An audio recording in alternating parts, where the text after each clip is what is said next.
Toda rabá. Well, we have several questions for you, Mr. President, and I want to start with one that you can spend the whole time with that question. But Israel has 65 years of history. It's a long history, and you have been part of that history. If you had to choose the greatest success of the state of Israel, which one would you choose? Just one, Mr. President. I know it's difficult to choose one. From having nothing to becoming an excellent startup nation in the entire world. It's an unbelievable achievement in 65 years. Now, let me ask you, what has been the greatest failure of the state of Israel? That we don't have yet peace. That's it? We don't have full peace. We have partial peace. And we want to make complete peace, because then I believe Israel can become a really unbelievable country, a model for other people, for ourselves. As we say, a light unto nations. Today in Hanukkah, this is our greatest hope, to become a light unto nations by having peace with all our neighbors, becoming a contributing people, and I do believe we shall achieve it. Now let me ask you, Mr. President, I guess you saw this documentary, The Gatekeepers. Did you watch the movie, Gatekeepers?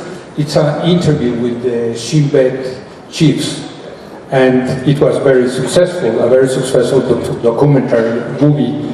And one of the chiefs, former chiefs of Shin Bet, he says, in order to resolve, to have peace in Israel, we have to talk with everyone, with every of our enemies, even with Ahmadinejad. Would you agree with this vision that Israel has to talk with everyone?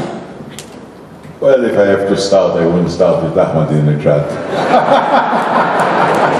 Let him enjoy the freedom he has at home. And I don't think that he is a future, he is a past. And I don't think you have to believe people that have a past without having a future. So leave me alone. There are other candidates, young and better, and we should make peace with them. But would you speak to everyone? Where did you draw the line? I would speak to everyone that speaks to me back. But if somebody doesn't answer, I wouldn't speak to him. I don't speak to Evolve, for example, because Evolve doesn't answer.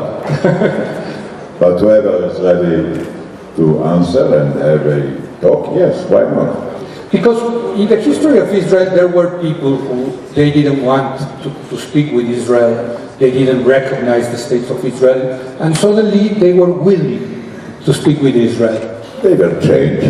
Yeah. They don't have a choice. Look, the world today is a different world. I mean, it's a united world, it's a global world. And like Mexico itself, differences today is not a sin. To be different doesn't justify to make wars. And I believe that the future world will be done by one division.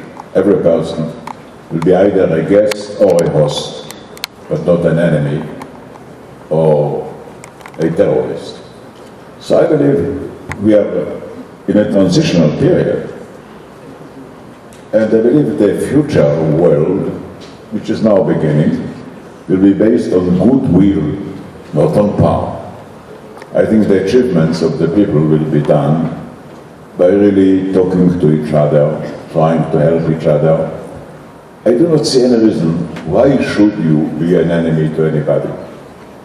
You know, even the great United States, I believe, became great by giving, not by taking. Yeah.